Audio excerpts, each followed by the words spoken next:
Good morning বন্ধুরা, কেমন আছো? নিশ্চয়ই সকলে ভালো আছো, আমিও ভালো আছি। এই দেখো, সকাল সকাল আমার গাছে দুটো পদ্ম ফুল ফুটেছে। একটা ফুটেছে আর একটা ফুটবে। কি সুন্দর কালার, দেখেছো? ও, কি সুন্দর কালার সকালবেলা। এটা কালকে একটু ফুটেছিল, আজকে পুরোটা ফুটেছে, তাও মুখটা ফোটেনি। আর এই আর একটা কড়ি রয়েছে। আর দেখো, কদিন আগে জামাই ষষ্ঠীর আগে পরিষ্কার করলাম, দেখেছো কি ধরনের ঘাস। কি করে পারবো আমি? এত জঙ্গল। আজকে বাগানে আবার জল দিতে হবে। এই দেখো, দুটো গোলাপ ফুলে দেখো কি সুন্দর।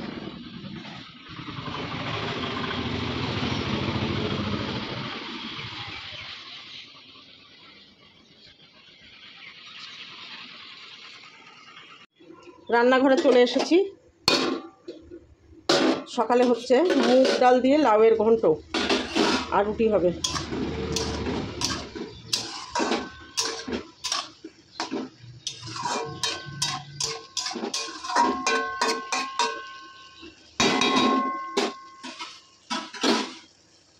এটা ঢাকা দিয়ে রাখলাম, শুধু লবণ দিয়েছি, লঙ্কা দিয়েছি আর বসিয়ে দিয়েছি। সেদ্ধ হয়ে গেলে হলুদ দেব।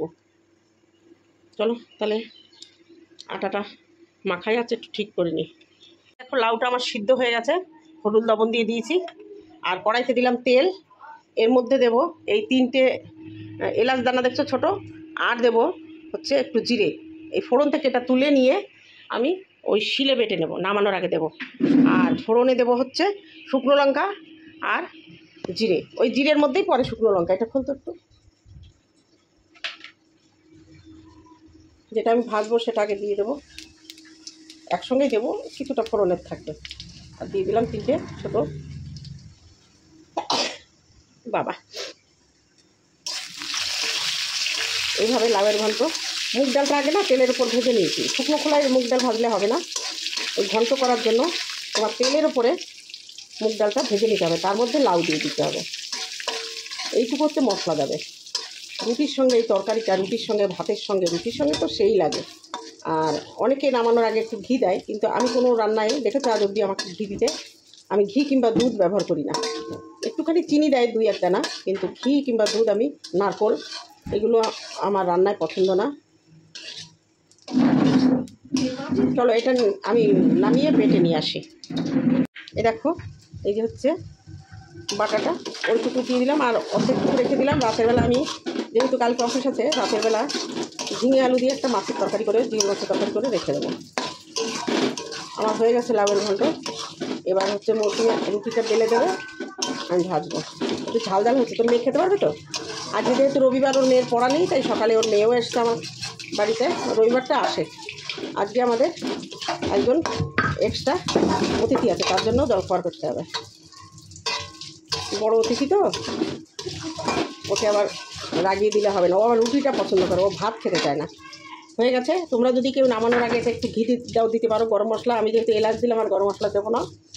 2-4 দানা চিনি আমি দিয়েছি, কিন্তু দেখলাম লাউটা মিষ্টি ছিল, না দিলেও হতো। চলো তাহলে আমি এটা নামিয়ে নিই, আর মৌসুমি রুটি বেলুক আজকে। হ্যাঁ, ঢাকা দিয়ে রাখ। চলো, পরে আবার আসছি। একটু আগে বৃষ্টি হলো, কিন্তু যতটা বাড়ির সামনে দিয়ে রাস্তা, কিন্তু যতটা গর্জন করেছে ততটা কিন্তু বর্ষণ হয়নি। আর বৃষ্টির মধ্যে দেখো আমার পদ্মটা যেমন তেমনই আছে, তবে এখনও পুরোপুরি ফোটেনি। সকালে কিন্তু ফুটেছিল, এই রোদ্দুরে একটু বন্ধ হয়ে গেল। 12 মাসে আম গাছে দেখো আম ধরেছে ছোট ছোট, তবে আমি জানি না কেন আমগুলো পচে যাচ্ছে। দেখো, এই যে এই আম তো যেই একটু বড় বড় হবে। আর কত আম দেখো, আমের মুকুল নষ্ট হয়েছে আম ধরে ধরে। কত এইভাবে নষ্ট হয়েছে, প্রচুর আম ধরেছিল। ওই দেখো উপরে দেখতে পাচ্ছ, একটু জুম করে দেখা, একটু বড় হয়েছে, দেখেছো? এগুলো সব আস্তে আস্তে বড় হলে পচে যাবে। এই দেখো একটা আম, দেখেছো? 12 মাসে এখনও কিন্তু মুকুল আসছে। আর মুসুম্বি গাছে এখন নতুন কচি পাতা, এখনও ফল এলো না, জানি না কেন। কি ঘাস ঘাস দেখে আমার ভয় লাগছে। আর দেখো নাকচাপা ফুল, দেখো কত ফুটেছে। টিপ টিপ করে বৃষ্টি পড়ছে, আর এই বৃষ্টির জলে গাছগুলো মনে হয় প্রাণ পেয়েছে। অ্যাডেনিয়াম গাছে ফুল এসছে, এবার অ্যাডেনিয়াম রিপোর্টিং করে দিতে হবে, গাছগুলো ছেটে ছেটে ছোটোর মধ্যে আনতে হবে। এই ডালটা, এই গাছটাকে পুরো ঢেকে দিয়েছে, ডালটাকে আমি ভেঙে দেবো, না হয় এর মধ্যে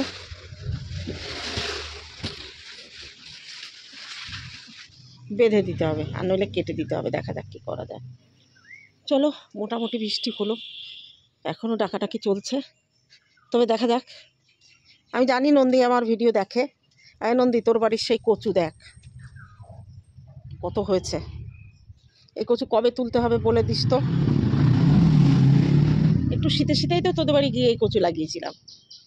আমি মুনের কথা বলছি, ওর ডাকনাম নন্দী তো। আমার বারুইপুর গাছে খুব পেয়ারা হয়েছে, কিন্তু গাছটা ঝুঁকে পড়েছে। গাছটাকে খুঁটি পুঁতে তারপরে সোজা করে টেনে দিতে হবে। এই গাছটা এবার একটাও আম আসেনি, কী যে করি, ভালো লাগছে না।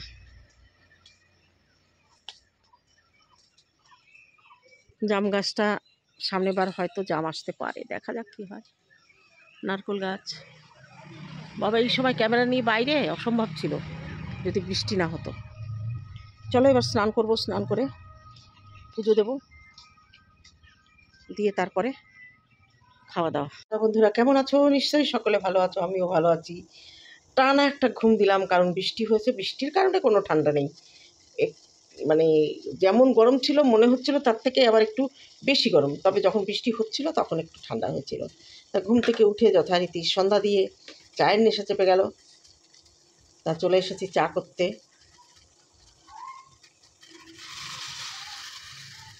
হবে লিকার চা, সঙ্গে টোস্ট বিস্কুট। মাঝখানে আমি ওই বমি টমি হওয়ার কারণে আমি দুধ চা খাওয়াটা ছেড়ে দিয়েছি, আপাতত খাচ্ছি না। আবার যদি কোনোদিন ইচ্ছে হয় তখন দেখা যাবে। বাবা, চায়ের কালারটা সেই কালার, আসাম চা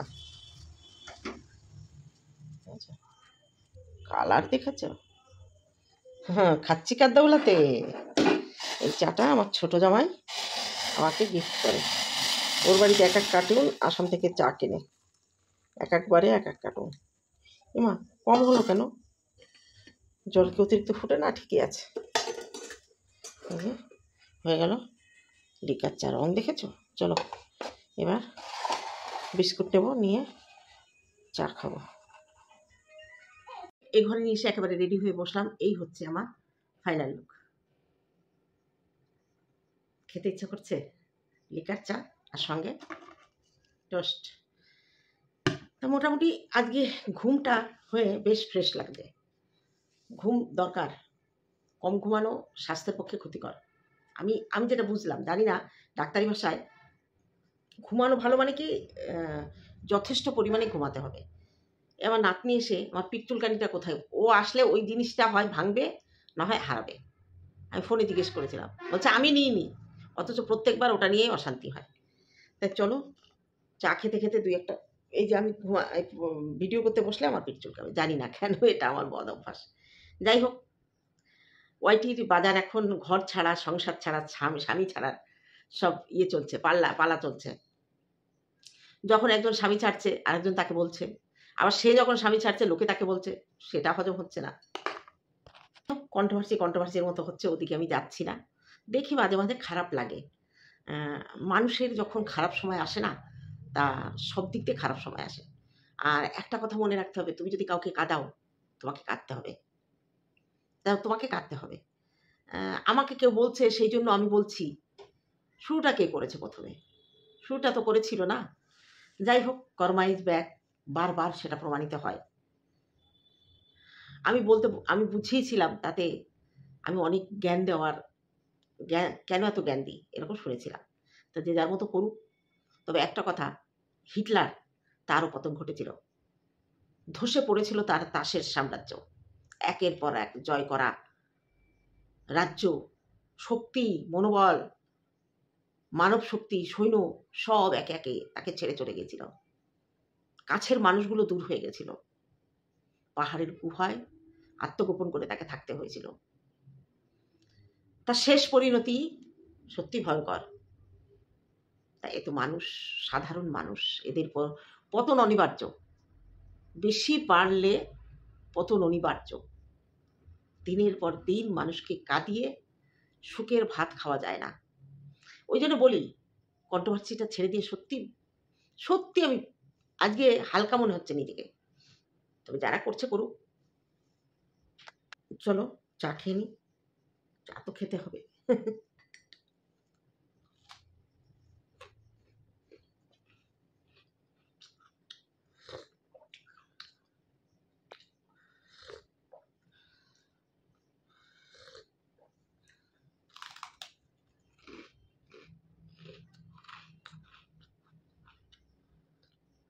চলো চা খেয়ে তারপরে আসছি।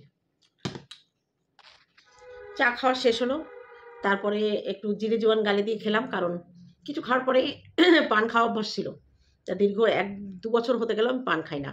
তার বদলে একটু জিরে জোয়ান মৌরি ভেজে একসঙ্গে করে মশলা করে এই যে কৌটো রাখি। এটা আমার বড় জামাইয়েরও পছন্দ। যতক্ষণ আমার বাড়িতে থাকবে শুধু বলে, মা মশলা কৌটো কই, মশলা কৌটো কই। ভেজে মাঝে মাঝে ওকেও ছোটো কৌটায় করে দিই। এই হচ্ছে আমার জীবন। শোনো, আমার একলা জীবনে আমি কতটুকু দেখাবো, যতটুকু পারি ততটুকু দেখাই। আর এই বকবক, যারা আমার বকবক শুনতে চাও তাদের সঙ্গে বকবক করি। তা মোটামুটি আমার জীবনের অনেকটা অংশই তোমরা জেনে নিয়েছো। আমার জীবনটা না সাদা খাতার মতো। এখানে আমাদের 20 বছর সংসারের কোথাও কোনো কালির ফোঁটা নেই। আর এটাই আমি ধরে রাখতে চেয়েছি আমার লাইফে, যে ওই সুন্দর জীবনটা সাদা খাতার মতো, যেখানে কোনো কালির ফোঁটা নেই, সেই জীবনটা আমার এরকমই সাদা ধবধবে থাকবে, নিট অ্যান্ড ক্লিন। তা শ্বশুরবাড়ি একটু আধটু গণ্ডগোল অশান্তি এটা তো হবেই। শ্বশুরবাড়ি তবুও আমি 20টা বছর আমি সংসার করেছি, ভালো পেয়েছি সবাইকে। একটু আধটু ভেতরে ভেতরে হিংসা, একটু জ্বলনে তো থাকবেই না, কিন্তু তাছাড়া মোটামুটি প্রত্যেকের ভালোবাসা স্নেহ, ভাগ্নে ভাগ্নিগুলো মামি হিসেবে যথেষ্ট সম্মান করেছে, তাদের হাতে করে বিয়ে দিয়েছি অনেককে। এইভাবে আমার জীবন বেশ 20টা বছর দাপিয়ে চলেছে। আমরা মেয়েরা শ্বশুরবাড়ি আসার আগে মনে মনে একটা স্বপ্নের পরিবেশ তৈরি করে নিই। সবার যে মনের ইচ্ছা, তার শ্বশুরবাড়ি এমন হবে অমন হবে, তা সত্যি কি সেরকম হয়? হয় না, কিন্তু অনেক ক্ষেত্রে মেলে, অনেক ক্ষেত্রে মেলে না। কিন্তু আমরা কি করি? মিলিয়ে নিই, আমাদের মনের মতো করে মিলিয়ে নিই। অনেক কিছু ঢেকে, অনেক কিছু রেখে, অনেক কিছু আড়াল করে বাপের বাড়িতে গিয়ে শ্বশুরবাড়ির সুনাম করি। কারণ আমার মা একটা কথা বলেছিল, যে শ্বশুরবাড়ির নিন্দা কখনো করবা না। শ্বশুরবাড়ির নিন্দা, স্বামীর নিন্দা যদি এসে বাপের বাড়ি কিংবা কাউকে করো, পরবর্তীকালে সেই বলার সুযোগের উল্টো তোমাকে কথা শুনতে হবে। কথাটা মানতাম। নিজেদের মধ্যে ঝগড়া অশান্তি কোনো দিন মা বাবার কাছে বলিনি। আমার মনে পড়ে একটা দিন, আমি বর নিয়ে আমাদের সবাই যে যার কর্মস্থলে থাকতো। আমার যা আর আমি এই বাড়িতে থাকতাম, তারা আলাদা, আমরা আলাদা। অশান্তি কি করে হবে? স্বামী স্ত্রীর অশান্তি ছাড়া আর যায় একটু মন কষাকষি হতো, তবুও আমি বলতে পারি এই 20 বছর সংসার করেছি, শ্বশুরবাড়িতে সামনাসামনি দাঁড়িয়ে কারোর সঙ্গে ঝগড়া হয়নি। আর আমি ঝগড়া করতে পারি না। ঝগড়া করতে গিয়ে আগে কেঁদে ফেলি। আমি বলতে, লোকে যেমন বলে না, বক বক করে বলতে থাকে, আমি আর বলতে পারি না। আর আমাকে বলার সুযোগই কেউ দেয় না যখন ঝগড়া টগড়া হয়। ওই জন্য আমি ওর থেকে দূরে থাকি। বাবা থাক। একদিন কি যেন কি হয়েছে, আমি রাগ করে আমার বাবার বাড়ির কাছে বাবার বাড়ি চলে গেছি। 2 মেয়ের 1 মেয়ে করে নিয়ে। ছোট মেয়ে হওয়ার পরে, ছোট মেয়ে তখন ছোট, এই 2.5 বছর বয়স। আমার জেঠতো তো মেজ ভাসুরের সেদিন আবার বউ ভাত মানে বড় করে করেনি, নিজেদের মধ্যে নিয়ে দিয়ে। তা আমাদের এই বাড়ির পাশে একটা পুকুর আছে, পুকুরের ওপাশে আবার একটা বাগান আছে, বাঁশ গাছ, লেবু গাছ, নারকেল গাছ সব আমরা লাগিয়েছিলাম পরিষ্কার। সেখানে গাছতলায় বসা টসা দেয়, তবুও জঙ্গল আছে। মানে বাইরে থেকে ভেতরে কেউ বসে থাকলে সে সবাইকে দেখতে পাবে, কিন্তু বাইরের লোক তাকে দেখতে পাবে না। তা আমি কি করেছি, এই ভেতর দিয়ে গিয়ে মুখ টুক লাল হয়ে গেছে, বাবা মা দুজনেই বাড়িতে আছে, রবিবার ছিল সেদিন। তা আমি গিয়ে উঠেছি। তা আমাকে দেখেই আমার বাবা তো বুঝতে পারিনি। বাবা বলছে বস। মা বলছে কি, যে কি হয়েছে, ঝগড়া করে এসছিস? আমি বলছি হ্যাঁ। তা আমার বাবার একটা কথাই ছিল, ঝগড়া করে তুমি আসতে পারবে না, ঝগড়া করে এলে আমি তোমাকে রাখবো না, তুমি এক্ষুনি চলো, আমি তোমাকে নিয়ে যাচ্ছি। কার সঙ্গে ঝগড়া করেছো? আমি তোমার জামাইয়ের সঙ্গে। বলে মেয়ে দুটো আমি তো বাড়িতে রয়েছে। তা মা বলছে দাঁড়াও, ও যাবে, ও থাকা মেয়ে না। আমার বিয়ের পরে 20টা বছর আমি এখানে কাটিয়েছি, 20 বছরের 5 বছর বাইরে ওই নর্থ বেঙ্গলে ছিলাম। তা আমার একটা রাতের জন্য আমি বাপের বাড়ি থাকিনি। বিয়ে বলো, ঠাকুমার শ্রাদ্ধ শান্তি যা হয়েছে সব কিছু, সব যত রাতই হোক রাতে আমরা বাড়ি চলে এসেছি, মেয়েরা থেকেছে ও বাড়ি, কিন্তু আমরা থাকিনি। মা বলছে একটা রাতও এবার ও বাড়ি ছাড়া থাকে না এ বাড়িতে, তুমি দাঁড়াও, ওকে বোঝাও, ও ঠিক যাবে। ও আসছে, দুটো খেয়ে নি। খেয়েছিস? আমি বললাম হ্যাঁ সকালে খেয়েছি, আমি কিন্তু খাইনি। তো মা বলছে সত্যি খেয়েছিস তো? আমি বলছি হ্যাঁ খেয়েছি। তখন আমি বলছি ঠিক আছে আমি যাচ্ছি। তা আমার বর দেখেছে আমি ভেতর দিয়ে আমাদের বাড়ি এসেছি। আমার বর রাস্তা থেকে আবার ফিরে চলে গেছে, ও জানে নিশ্চিন্ত বাপের বাড়িতে আছে, থাক, রাগ মিটলে আসবে।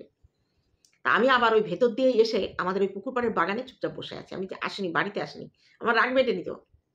তা আমি দেখছি এই বাড়িতে আমার বড় জেঠি শাশুড়ি, আমার যে যাই বিয়ে হয়েছে তার ওপরের যা মেজোজা, জেঠতো মেজোজা, আমার মেজোজা, এরা সবাই মিলে বাড়ির কাজকর্ম করছে, কেউ কিন্তু আমার খোঁজ করছে না। আমি অবাক হয়ে গেলাম। আমার বর যেহেতু দেখেছে আমাকে ওই বাড়িতে ঢুকতে, আমার বর নিশ্চিন্তে আছে যে আমি আছি ওই বাড়িতে। ছোট মেয়েটার জন্য একটু কষ্ট হচ্ছে, একটু রোগা পাতলা ছিল, জামা গায়ে দিতে চাইতো না, সবসময় খালি গায়ে থাকতো। তা একবার দেখলাম বড় মেয়ে কি করতে করতে বাড়ির পেছন দিকটায় পুকুর, তো পেছন দিকে এলো, একবার আমার এদিকে তাকালো, আমি ভাবলাম হয়তো ও আমাকে দেখেছে, আমি আবার ডাকলাম এরকম করে। তা দেখলাম ও আবার চলে গেল। আমার বর কি কাজে একবার এলো, ওই পুকুরের ঘাটে কাচাকুচি সব হতো আমাদের, বাসন অব্দি ধুয়ে নিয়ে পরে কলের জল দিয়ে ধুয়ে নিতাম আমরা। তা দেখলাম আমার ছোট মেয়েটা পুকুরে এসছে, আমার বরমশাই আবার ওকে নিয়ে চলে গেল, ওদের দুই বোনকে স্নান করালো, কলপাটটা ওখান থেকে দেখা যায়, স্নান করালো, নিশ্চয়ই খাইয়ে দাইয়ে ঘুমিয়ে দিয়েছে। তারপরে আমার বর আবার ওই বাড়িতে গেছে, গিয়ে দেখে আমি নেই, তখন ওর মাথা গরম হয়ে গেছে। তখন আমি খুব কাঁদছি যে একটা মানুষ আমার খোঁজ করছে না, আমার ভেতরে এত খারাপ লাগছে না যে এই আমার শ্বশুর বাড়ি একটা লোক আমার খোঁজ করছে না, আমি কোথায়। তারপরে দেখি আমার বর ওই বাগান দেখছে তো, ও না, ওর কি সন্দেহ হয়েছে। আর ওই আমি যে দেখেছিলাম ওই জায়গায় নড়ছিলাম, গাছগুলো নড়ছিল, ও হঠাৎ করে পেছন দিকে আমাকে খপ করে ধরেছে, ধরে বলছে এখানে কি করছো, চলো বাড়ি চলো। তারপরে আমাকে বাড়িতে নিয়ে আসে, এসে স্নান করি, খাই দাই। তা বললাম তুমি এত দেরি করলে আমাকে খুঁজতে? তো বলছে তোমাকে খোঁজা লাগবে কেন, আমি তো দেখলাম তুমি বাপের বাড়িতে গেছো। আমি বলছি জানো বৃষ্টির জন্য আমার খুব কষ্ট হচ্ছিল, বলে কষ্ট হচ্ছে তো বসে আছে কেন, আমি লজ্জায় আসতে পারছি না, রাগ করে চলে গেছি, এখন কেউ না ডাকলে আসা যায়, তা তুমি এত ডাকতে দেরি করলে কেন, বলে আমার মনের ওপর উল্টে মেজাজ দেখাচ্ছি যে আরো আমাকে খুঁজে পাওনি। বলছে তুমি তো ওখান থেকে একটা শব্দ করতে পারতে। এই হচ্ছে আমার 20 বছরে একদিন রাগ করার কাহিনী। আর আমার বর আমাকে একটা কথাই বলতো, তুমি আমাকে ছেড়ে দেও না, তুমি যদি আমাকে ছেড়ে চলে যাও আমি মরে যাবো, আমি বাঁচতে পারবো না, বারবার এই একটা কথা বলতো। তা হচ্ছে তুমি আমাকে যদি ছেড়ে যাও, বলছে আমি তোমাকে ছেড়ে গেলেও তুমি বাঁচতে পারবে, আর আমার মেয়েরা তো আছে, ওদের নিয়ে বাঁচবা। এই কথাটা আমাকে বারবার না মনে করিয়ে দেয় যে ও আমাকে বোঝাতে চেয়েছিল যে ও আমার আগে যাবে। যেদিন মারা গেল তার আগের দিন এতগুলো কপি, মানে তখন সেবার প্রাইমারিতে লোক নেওয়ার জন্য একটা ডিক্লেয়ার করেছিল, অ্যাপ্লাই করেছিল, তার জন্য অনেক ছবি তুলে গেছিল। তা ওই ছবিগুলো ধুয়ে এনে নেগেটিভ দিয়ে আমি সন্ধ্যাবেলা বসে আছি, আমার কোলের উপর ঢিপ করে ফেলে বলছে না ও ছবিগুলো, আমার ছবিগুলো না ছড়িয়ে গেল, আমি যে এতগুলো ছবি, বলছে কাজে লাগবে। তারপরের দিন মারা গেল, দাড়ি কাটা ঝা চকচকে ছবি, আমার ঠাকুর ঘরে যে ছবিটা দেখো ওইটা, শীতের দিন সোয়েটার, হাফ সোয়েটার গায়ে, ওই ছবিটা বড় করেই বাঁধানো। এই মনে হয় সেদিনের কথা, ভোলা যায় বলো তো? আর এই মানুষটাকে ভুলে আমি অন্য কাউকে এই জায়গা দিতে পেরেছি কোনোদিন, আর পারবো না। মনের থেকে 1 সেকেন্ডের জন্য আমরা আলাদা হতে পারিনি। সে আমার কাছেই আছে, আমার কাঁধে চেপে বসে আছে, তুই আমাকে ভুলে অন্য কাউকে জায়গা দিবি কোনোদিন না, আমার গলা টিপে মেরে ফেলবে। আমি একদিন প্রশ্ন করেছিলাম যে তুমি আমাকে এত বিশ্বাস করো কি কারণে? কোনো প্রয়োজনে, শ্বশুরবাড়ি কোনো প্রয়োজন হলে আমাকে পাঠাতো, আমি যেতাম, কি কারণে এত বিশ্বাস করো? বলছে তোকে যেমন বিশ্বাস করি, কোনো দিন যদি বিশ্বাস ভাঙিস একটা কোপ, দুটো লাগবে না। বাবা পারবা তুমি? বলে হ্যাঁ, আমার কাছে বিশ্বাসঘাতকের কোনো জায়গা নেই, এটা বলতো। সত্যি কথা, 20টা বছর সংসার করেছি, বিশ্বাস ভাঙেনি। তা এই হলো আমার আত্মজীবনী। একজন কমেন্ট করেছে আত্মজীবনী। তা তোমাদের কমেন্টগুলো পড়ছি, খুব ভালো লাগছে আমার, জানো তো। মানে আমার জীবন কাহিনীও যে তোমরা শুনতে ভালোবাসো, এটা আমার নিজে মাঝে মাঝে অবাক হয়ে যাচ্ছি। কণ্ঠভার্চি করেছি, তোমরা হাঁ করে শুনেছো। কণ্ঠভার্চি করছি না, তোমরা আনন্দিত হয়েছো। যে কটা মানুষ আমাকে দেখছো না, এই মানুষগুলো হচ্ছে আমাকে আসল ভালোবাসে। তার বাইরে যা ভিউ হতো সেটা মানুষ তাদের চোখের তৃপ্তি, মনের তৃপ্তি করতে আসতো, ভালোবাসতো তারাও, কিন্তু অরিজিনাল ভালোবাসতো আমাকে এই কটা লোক। আমি বুঝে গেছি। তা আমার ভালোবাসার মানুষ যে কটাই থাকুক, তাকে আমি মাথার উপরে নিয়ে আমার এই আত্মজীবনীমূলক যে ভিডিও, সেগুলো দেখি কতদিন চালাতে পারি। আর তার সঙ্গে তো ডেইলি ব্লগ, ঘুরতে যাওয়ার ব্লগ, এরকম তো থাকবেই। নতুন নতুন রান্নার রেসিপি, তোমরা গ্রামের দিকের যে সাধারণ রান্নাগুলো যেগুলো আমি করি, এটা কিন্তু খুব সাধারণ রান্না, এগুলো তোমরা দেখতে ভালোবাসো, আমার বাগান দেখতে ভালোবাসো। আর নিজে হাতে গাছ লাগিয়ে সেই ফুল তুলে ঠাকুরের পুজো দেওয়া, এদিক কি একটা শান্তির ব্যাপার না। তো চলো আজকে এইটুকু থাকলো, দেখা হবে অন্য কোনো ব্লগে। ততক্ষণ তোমরা সাবধানে থেকো। টাটা আমার ভিউয়ার্সদের জন্য।